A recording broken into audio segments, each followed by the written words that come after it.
Temos seguido, né, como proposta, eu e o Lucas, com a ideia de um ano para viver, e hoje pela manhã estaremos falando sobre um ano para viver em oração.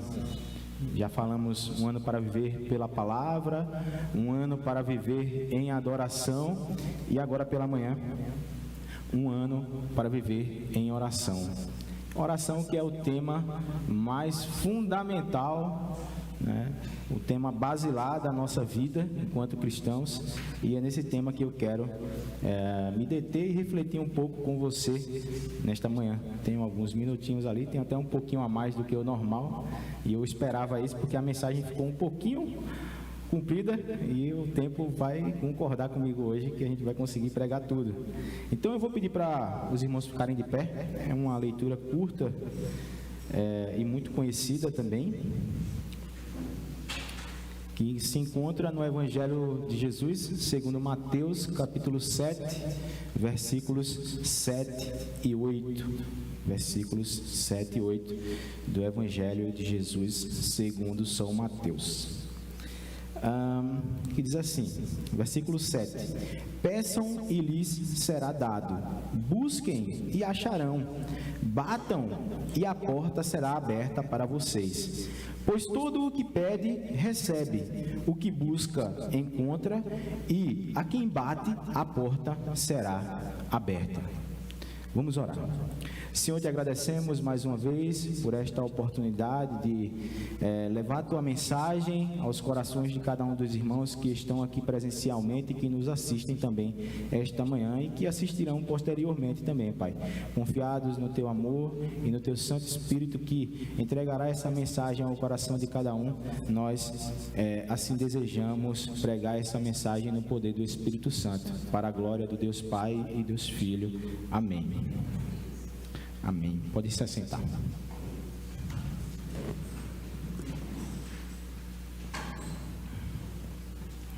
O tema da oração é um tema com o qual eu tenho me ocupado nesse início do ano.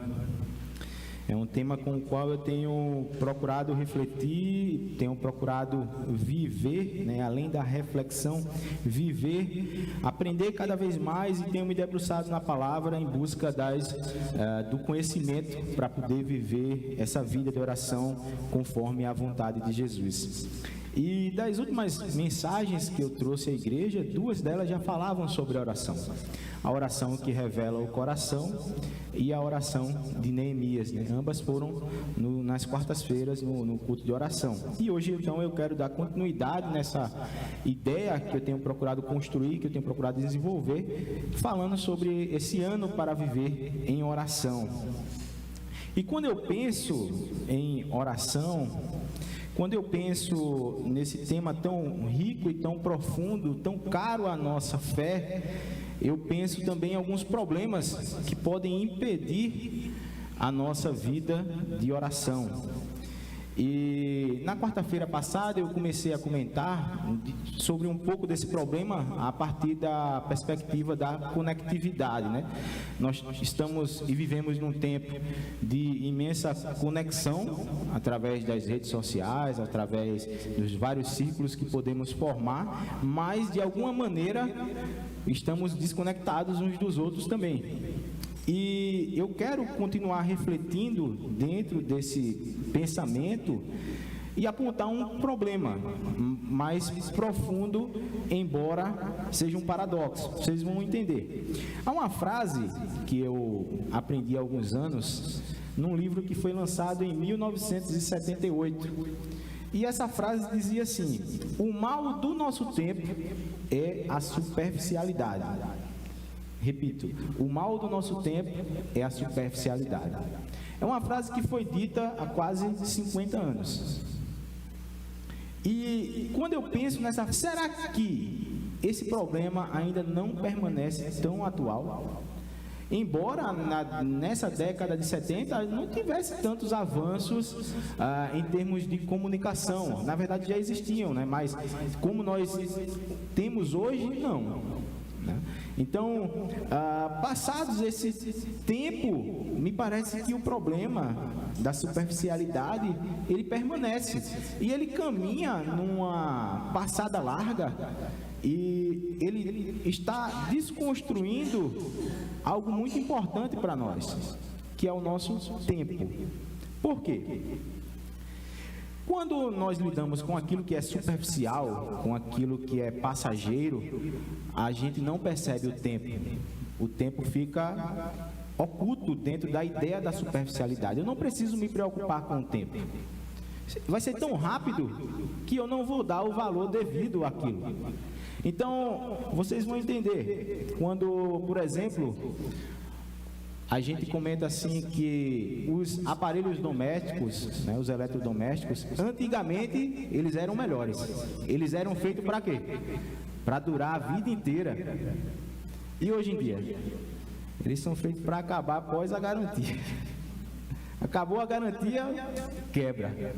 O celular você troca aí de 2 em 2 anos, 1 ano talvez, né? E essa ideia de superficialidade está oculta aí. Você não precisa mais passar tanto tempo com a mesma coisa, tanto tempo com as mesmas pessoas. E aí as amizades se tornaram o que também? Superficiais. Você não precisa mais passar tanto tempo no mesmo trabalho, há diversas oportunidades. E aí o trabalho também se tornou algo superficial. Você não precisa mais passar tanto tempo na mesma igreja, e a igreja entrou nesse problema da sociedade, e aí as pessoas também entenderam, nós não precisamos passar tanto tempo mais na igreja. Eu posso simplesmente trocar de igreja sempre que eu não concordar com as ideias daquele pastor ou com as ideias da Bíblia. Eu vou para uma igreja que a Bíblia seja adaptada para a minha vontade ou para a minha superficialidade. E o pior disso é a gente constatar que esse problema está tão enraizado quando existem teologias e pastores pregando a respeito desse sentimento e dizendo, olha, você não precisa se preocupar tanto assim. Porque você pode, por exemplo, prosperar se você der um pouco mais do seu dinheiro para Deus. E você já conhece o nome dessa teologia. Teologia da prosperidade. Você pode não precisar de um pastor necessariamente ali lhe conduzindo, lhe levando e mostrando a palavra de Deus para você. Basta que você tenha alguém que tem alguns recursos psicológicos que podem te fazer ir de um ponto A até um ponto B com mais facilidade. Essa é a teologia do coach. É simples. Olha, você precisa fazer isso. É como se fosse um simples cronograma de atividades espirituais e cotidianas em que você segue e você vai ser vitorioso. E que você segue e alcançará tudo aquilo que você deseja. E ainda tem uma ideia que é extremamente perversa por trás disso, que é essa ideia da superficialidade, porque ela aponta para a falta do interesse na construção dos relacionamentos. Eu não preciso mais me deter, nem investir tempo para construir relacionamento. Agora a questão é, e para construir um relacionamento com Jesus, eu preciso investir tempo? Para aprender a palavra, eu preciso investir tempo nisso? Para orar, será que eu posso orar de maneira superficial? Será que eu posso simplesmente entrar naquela ideia e a nossa oração se torna assim: obrigado, Senhor, por esse dia, abençoe a minha família e me guarde.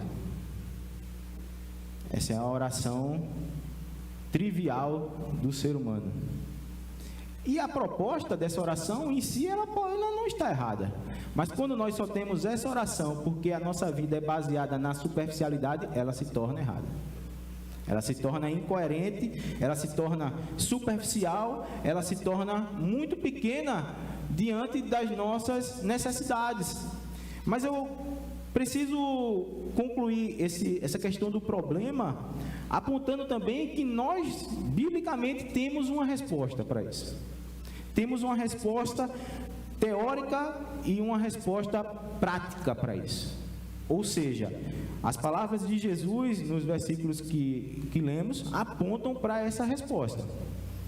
Porque para toda má teologia ou para toda má pregação que aponta essa vida superficial, nós podemos dar resposta.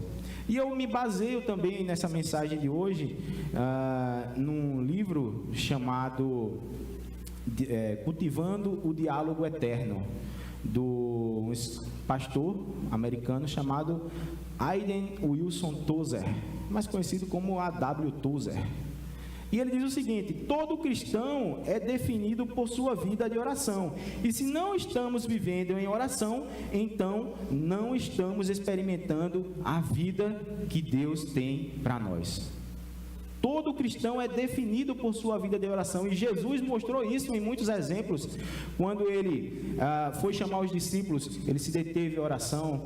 Quando ele estava prestes a ser crucificado, ele se deteve em oração. E em muitos outros momentos, diante de necessidades das pessoas que precisavam de milagres, Jesus orava. Então nós temos em Jesus o exemplo perfeito. Temos o exemplo pleno de uma vida que unia a prática ministerial, o ministério de Jesus, com as orações. Por quê? Porque a oração combinada com a palavra, a oração combinada com o louvor, a oração combinada com a missão, spoiler, o tema do Lucas mais tarde, missão. A oração combinada com a missão coopera de tal forma que o Espírito Santo nos anima a prosseguir em frente, mesmo nos dias difíceis.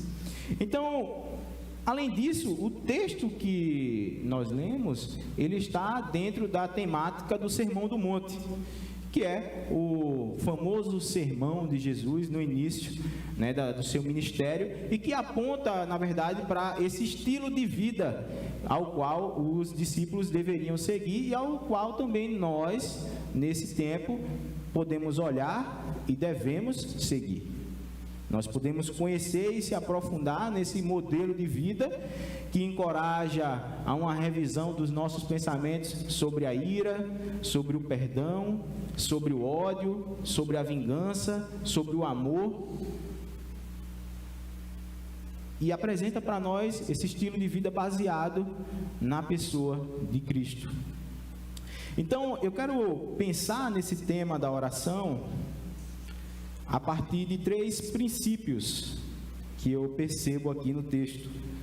3 princípios, e todo princípio ele tem a validade, ele se apresenta como algo que pode reger e organizar a nossa vida.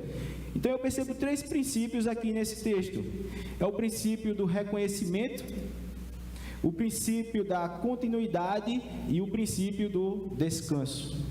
Então eu quero que você observe aí na sua Bíblia, Mateus capítulo 7, versículo 7, quando diz o seguinte: peçam e lhes será dado. Observe que há nesse texto um imperativo, ou seja, peçam, e uma promessa: lhes será dado.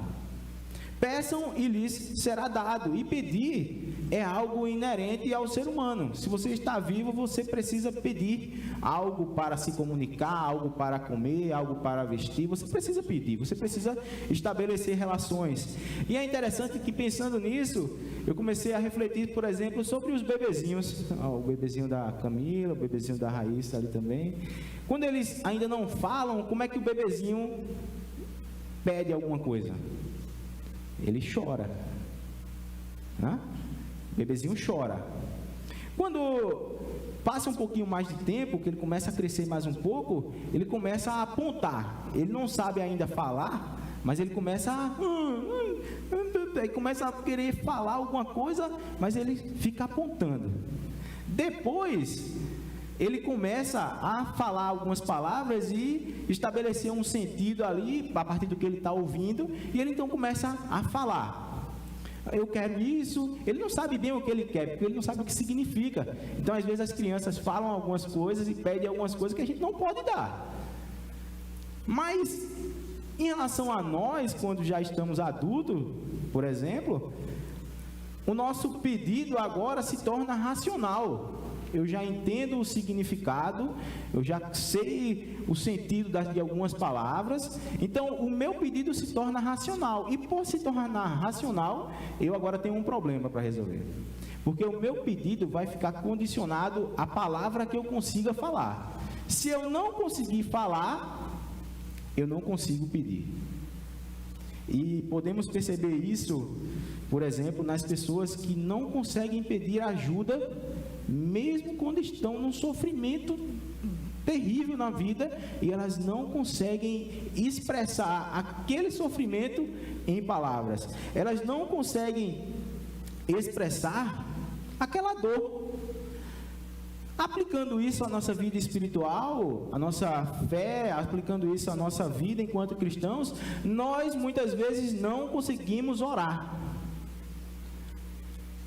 porque não sabemos ou não conseguimos pedir, porque a nossa mente condicionou algumas palavras específicas para pedir, algumas palavras específicas para se comunicar. E talvez isso aponte para dois problemas. Ou a gente não se reconhece pecador, necessitado, e por isso, como eu não me reconheço, eu não sei falar de uma maneira que comunique-se com Deus, ou eu não quero pedir, porque eu tenho uma tendência a ser autossuficiente. Olha, eu não vou pedir nada porque eu posso fazer, porque eu consigo fazer sozinho. Não, me dá aqui que eu resolvo. Me dá tudo aqui. É a pessoa centralizadora. Ela começa a trazer todas as demandas para ela e ela diz: não, eu resolvo.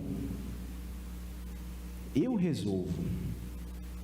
E nesse sentido, quem não se reconhece como alguém que precisa de alguma coisa, não vai orar.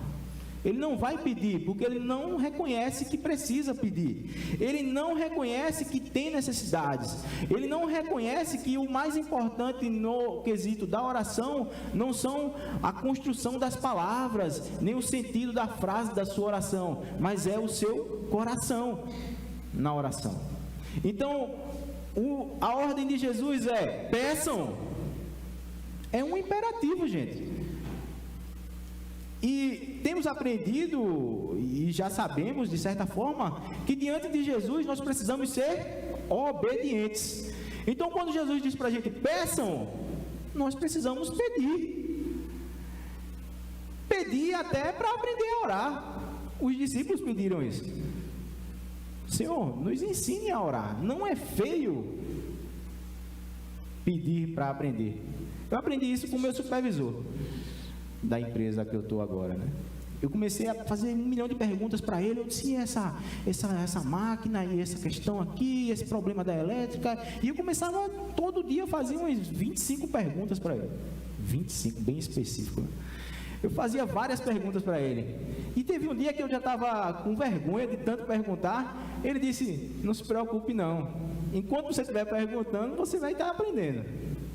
Aí eu disse: então eu vou continuar perguntando. Agora eu faço umas 50 por dia. Mas o fato é, o que você não pediu ainda por falta de coragem, por exemplo? O que você não pediu ainda por medo? O que você não pediu ainda porque você não sabia que podia pedir? E agora você está sabendo. Agora você já sabe que há um imperativo de Jesus para você dizendo: peçam. Porque Deus deseja ouvir a sua oração, e nesta oração os seus medos, os seus anseios, as suas preocupações. E é por isso que a gente não pode concordar em viver uma vida de oração que simplesmente seja: obrigado, Senhor, por esse dia, me abençoe e me guarde. A sua vida não é só isso. A sua vida não se resume a isso. Coloque na oração os seus sentimentos. Coloque na oração as suas palavras de desafeto. Coloque na oração a sua ira. Coloque na oração o seu ódio, a sua raiva. Coloque na oração a sua amargura. Coloque na oração as pessoas do passado que lhe machucaram. Coloque na sua oração você mesmo como alguém que precisa de Jesus. Coloque-se na oração, não apenas ore, não apenas coloque palavras e pedidos e agradecimentos, coloque você na oração, submeta-se à oração como os pedidos que você apresenta a Jesus. E nesse sentido, há uma outra frase do Tozer que vai dizer assim: você precisa orar a sua caminhada e caminhar a sua oração. Essa foi uma frase que eu guardei no meu coração. Você precisa orar a sua caminhada e caminhar a sua oração. E não foi isso que Jesus fez? Quando o tempo inteiro ele estava submisso a Deus, o tempo inteiro ele estava se relacionando com Deus, de modo a o Pai ser glorificado no Filho e o Filho glorificar o Pai. E o que é a vida de oração, senão colocar o nosso corpo, a nossa mente, o nosso coração diante de Jesus, para que Ele seja glorificado na obra que Ele vai fazer na minha e na sua vida. Nada é melhor para nos levar à oração do que a certeza de que seremos ouvidos. E para quem tem esse estilo de vida superficial, você não quer perder tempo falando. Você não quer perder tempo investindo ali minutos, horas, dias, meses de oração, de busca. Em suma, quem não quer gastar tempo, investir tempo em oração, não vai ver transformação na sua vida. Você não vai ter nenhuma mudança. E você pode passar a vida inteira na igreja e você não vai ter nenhuma mudança. E o pior é que eu conheço pessoas assim. Pessoas, inclusive da minha família, que estão na igreja há 20 anos e continuam falando a mesma coisa, errada. A palavra não entra. Não há transformação, porque a oração não é sincera. E há, então, além do pedir, uma promessa: peçam o que vocês receberão. É claro que aquilo que podemos receber de Deus está submisso à vontade dele. Então é uma vontade submissa à vontade, ou seja, a minha vontade submissa à vontade de Deus. E podemos ver isso, por exemplo, em alguns exemplos bíblicos. 2 cegos aqui, Mateus capítulo 9, 2 cegos chegam para Jesus e diz assim, 9 a partir do 27, Jesus, tenha compaixão de nós, filho de Davi. E aí Jesus pergunta para eles assim, vocês creem que eu posso fazer isso? E eles disseram, sim, Senhor. E a resposta de Jesus para eles, que se faça conforme a fé de vocês. Eles creram, se colocaram a vontade deles submissa à vontade de Jesus. Outro exemplo, Mateus capítulo 15, a partir do versículo 21. Jesus foi para a região de Tiro e Sidom, fora de Jerusalém. E lá, uma mulher cananeia, ou seja, gentia, foi ter com Jesus dizendo, olha, a minha filha está endemoniada e eu preciso da sua ajuda, Jesus. E Jesus seguiu em frente, não deu ouvidos àquela mulher. Aí os discípulos, mais da nossa natureza, assim, pecaminosa, chegam para Jesus e dizem assim, ô Jesus, essa mulher está gritando aqui atrás da gente, ó, manda ela, vai embora daqui. Vai embora, some com essa mulher daqui. E a mulher continua, porque Jesus responde para os discípulos, olha, eu vim para as ovelhas perdidas da casa de Israel. E a mulher, então, eu imaginei essa cena assim, ela vinha atrás de Jesus, né, colada ali em Jesus, berrando, Jesus, eu preciso de ajuda, Jesus, eu preciso. E os discípulos, Jesus, manda essa mulher embora. Aí ela ouve que Jesus fala para os discípulos, olha, eu vim para as ovelhas perdidas da casa de Israel. Ela vai, passa na frente de Jesus, corre, vai lá e adora Jesus. Se ele havia vindo para as ovelhas perdidas da casa de Israel, então ela se colocou como ovelha perdida da casa de Israel e adorou Jesus. Aí Jesus parou. E no versículo 26, diz assim: não é correto pegar o pão dos filhos e jogá-los aos cachorrinhos. É claro que há uma construção judaica aqui por trás do texto, que não vai dar para a gente entrar por conta do tempo, mas o que Jesus estava dizendo de maneira bem básica, digamos assim: olha, no momento do meu ministério terreno, a prioridade é dos filhos de Israel. Eu vim para eles. E a mulher diz assim: mas os cachorrinhos comem das migalhas que caem da mesa. O que ela estava dizendo? Olha, Jesus, eu entendo que você veio para essas ovelhas, mas eu estou aqui, eu preciso do Senhor, eu estou adorando o Senhor e me colocando diante do Senhor para receber, talvez, essas migalhas, para receber o milagre que eu preciso, que é a cura da minha filha. Em outras palavras, nós devemos persistir em oração. E aqui eu já entro no segundo tópico, que é o tópico, que é o princípio da continuidade. Essa mulher, ela persistiu diante de Jesus. No primeiro momento, Jesus ficou calado. Jesus não disse absolutamente nada. E a gente, geralmente, começa a desanimar quando fica muito silencioso a comunicação da terra com o céu. Geralmente a nossa tendência é esmurecer. E aqui temos um exemplo gentílico de persistência. E eu quis trazer esse exemplo porque nós estamos também como fora desse esquadro das ovelhas perdidas. Nós somos gentios, mas pelo sangue de Jesus, pela palavra, pela cruz, nós fomos então relacionados. Por quê? Porque é preciso crer no Filho. Quem crer tem vida. Quem crer no Filho encontra salvação. Quem crer no Filho torna-se filho de Deus também. E aí Jesus exclama para essa mulher: mulher, grande é a fé que você tem. Grande é a fé que você tem.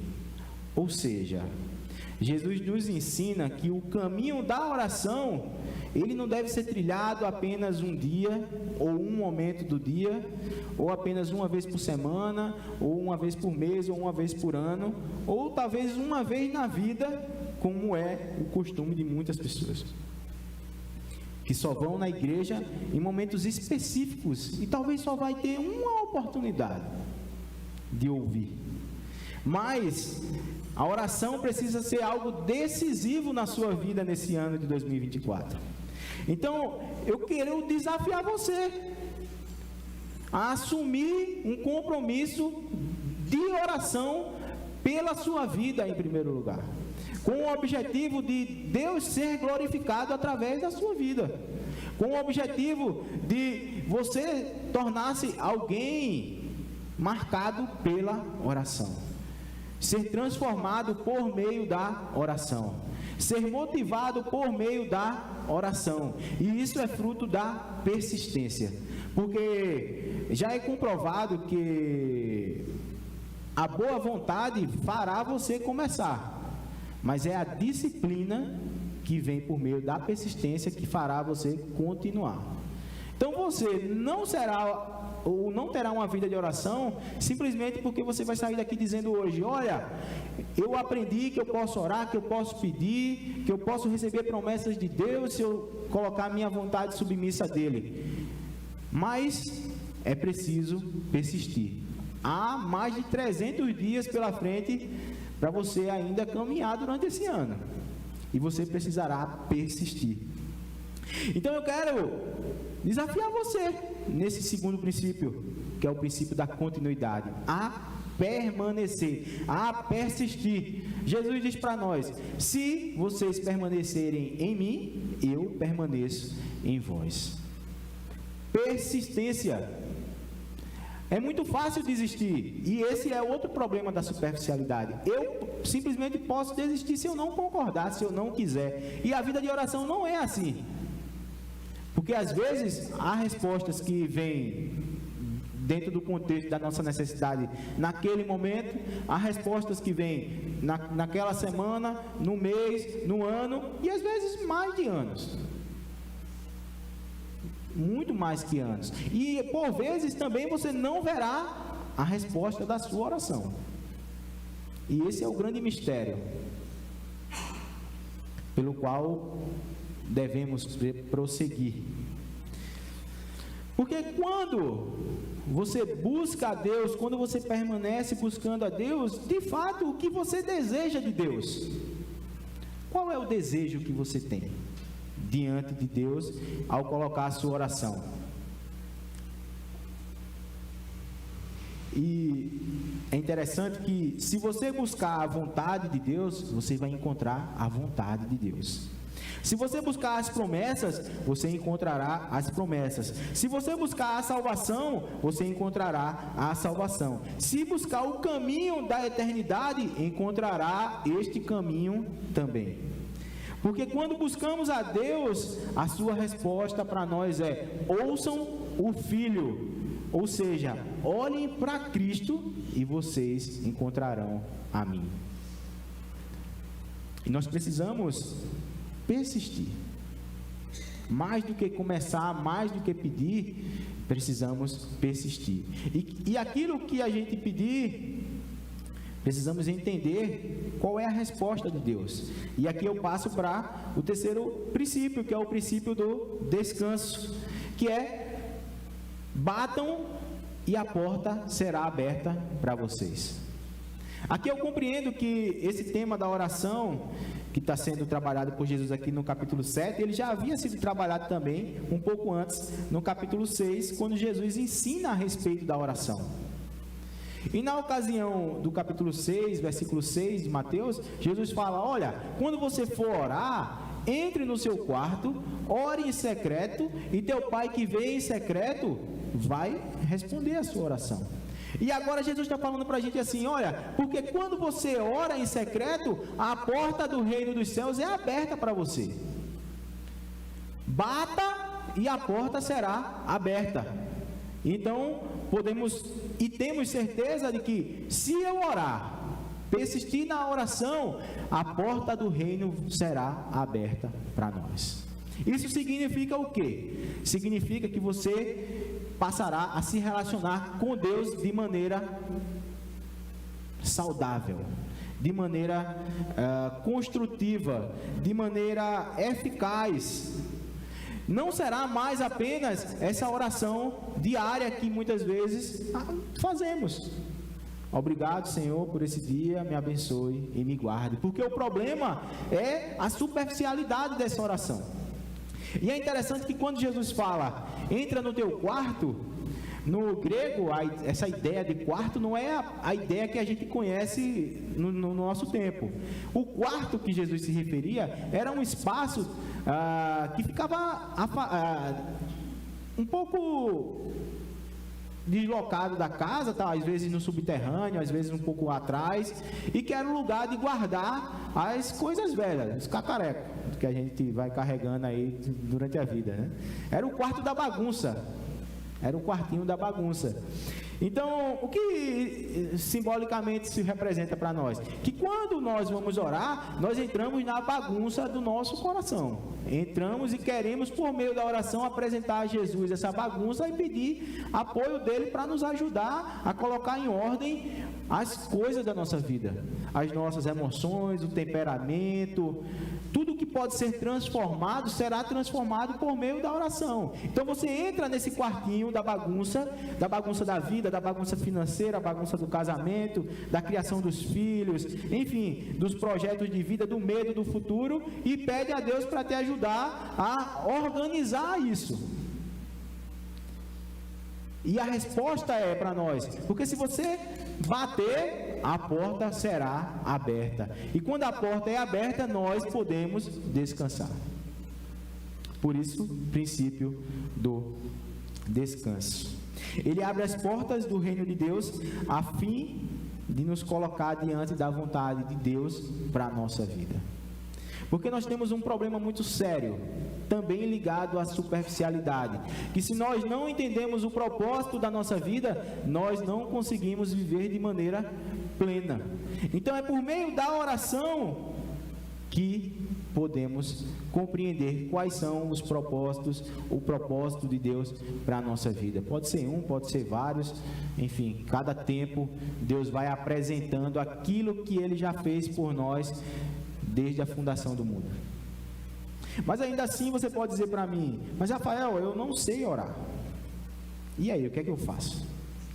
O que é que eu posso fazer? Primeiro, comece orando sozinho.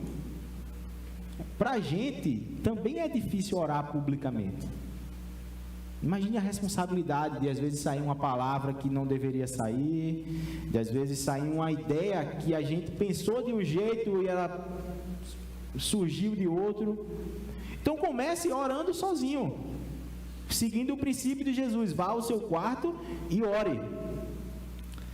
Ore, em segundo lugar, também orações prontas, como a oração do Pai Nosso, que mais do que uma oração é uma proposta de um modelo de vida. Então, se você quer ter a sua vida transformada por meio da oração em 2024, ore. Comece orando o Pai Nosso. Há outras orações na Bíblia também, aliás, muitas outras. Os salmos são orações, e você pode orar esses textos prontos para que você possa então ter ideias novas, de palavras novas.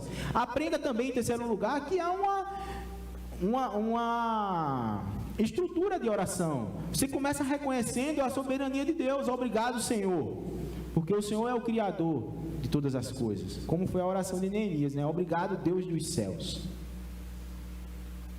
Começa reconhecendo o Deus Criador, agradece a Ele pelas bênçãos, confesse o seu pecado, reconheça-se pecador diante de Deus.